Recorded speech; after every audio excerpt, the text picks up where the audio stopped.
It's Saturday afternoon, and you've got nothing on the calendar for once.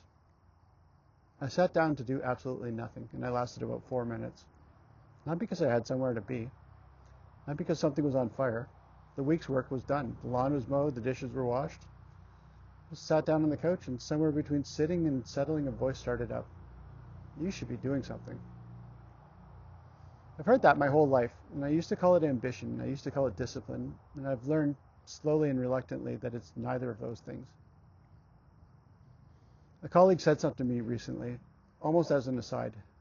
He said, I don't feel like I do enough. This is a man I watch get more done by noon than most people finish in a week. I recognized the look on his face immediately. It wasn't fatigue. It wasn't false modesty. It was the same quiet verdict I hand myself every Saturday afternoon. Worth measured as output. The lie that if you stop producing, you stop mattering. Most of us are carrying some version of that lie. The terrifying thing is how invisible it is. It doesn't announce itself as a lie. It sounds like responsibility. It sounds like maturity. It sounds like the adult in the room reminding you that things don't do themselves. But at its core, it's a verdict about your value, a verdict that hangs on what you produce. For those of us with brains that run differently, the guilt has a particular shape. The hyper-focus burns through a project for 6 hours, then crashes. The crash feels like failure. The long wind-up before you could start feels like laziness. The recovery your brain genuinely needs after the sprint feels like indulgence. We're not lazy. We are running different hardware in a system designed for something else. And that recovery period isn't optional. It's how the engine works. But that doesn't stop the voice. Here's the thing I keep coming back to. God rested on the Sabbath.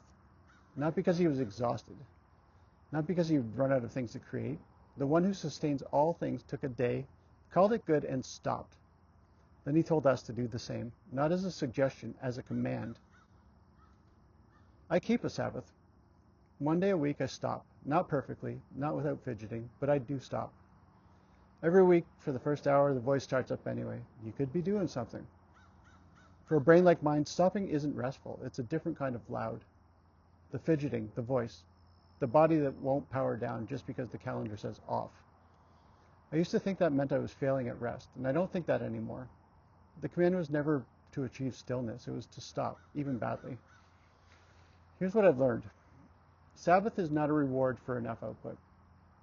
It's not what you earn at the end of a productive week. It's the declaration at the beginning of the week that your worth was never about your output.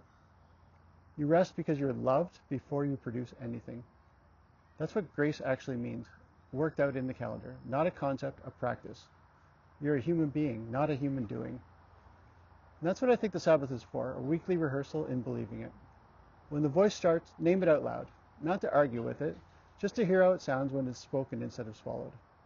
I should be doing something? Then ask, what am I afraid happens if I don't? The answer usually tells you more than the guilt did. If you want to go deeper on this, The Ruthless Elimination of Hurry by John Mark Comer is the book I'd send you to.